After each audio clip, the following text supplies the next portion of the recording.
Let's look at scatter plots now. Still, we're doing a quick review of matplot library. If we set up two sets of data, we can do a scatter plot. And a scatter plot is, so we have a value 10 and a matching value of 45. And we have one on the x-axis and one on the y-axis, and we go over 10 and up 45, and we place a dot. And then we do the same thing, 15, 33, 13, and 56. Of course, whether it's x or y depends on what order you do them in the graphing here. Same sort of thing, we set the title, the x-axis, the y-axis, make our tick marks available, and then we show the graph.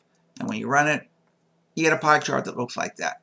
And as you can see, we have one of the tick marks is 10 and 45, and that's the one right there. And so we have 10 and 45, which is right there. You see, they aren't in any order. This is in the first one. This is in the second one. They're scattered on the page wherever the data takes them. And as you can see, we have days and then data in the order. If we flip them, it would be 45 and 10 over this way. And that's our first scatter plot. If we look at scatter 2, we end up having smaller dots, and officially I've changed the edge color to blue, but you can't really see that. Same thing as I did with the showed you before. If you change the title and then try and graph it, show it again, you get a blank data, because once you show it, it clears it all out.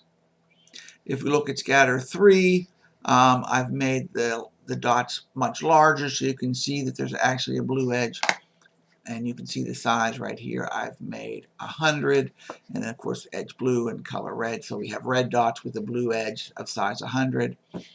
And of course, if we look at scatter 4, you can see that now the lightness or darkness of each dot depends on its value itself. So in this case, we're going how far over. On the x-axis, the darker the dot's going to be, and the lighter it's going to be on the closer to the 0 on the x-axis. Not real exciting, but you know, the graph looks a little bit more interesting. So that's a quick overview of scatter plots. Scatter plots can take a large data set and give you a feel for how the data looks. If we're going to be doing when we start doing regression lines, you can start looking at the scatter plot to get a feel for whether the regression line is really useful or not, or whether it's just a mess of dots with some regression line thrown in there. So we'll do that in the future.